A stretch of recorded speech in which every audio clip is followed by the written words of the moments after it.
ছোট খামার ছিল, যেখানে কিছু ছাগল পালন করতে একজন ধার্মিক মানুষ। একদিন রাতে গ্রামের কিছু দুর্বৃত্ত চুরি করতে আসে এবং খামার থেকে সব ছাগল চুরি করে নিয়ে যায়। পরদিন সকালে খামারের মালিক দুঃখিত হয়ে আল্লাহর কাছে দোয়া প্রার্থনা করতে লাগলেন। এদিকে চোরেরা ছাগলগুলো নিয়ে এক নির্জন জায়গায় গিয়েছিল।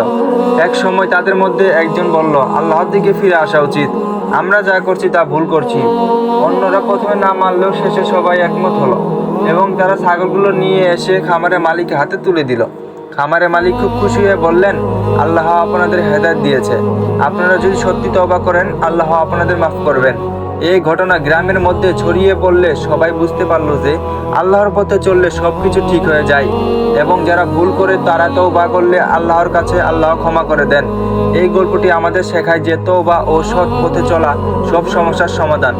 গল্পটি যদি ভালো লাগে অবশ্যই চ্যানেলটি সাবস্ক্রাইব করবেন এবং লাইক কমেন্ট শেয়ার করে পাশে থাকবেন। ধন্যবাদ।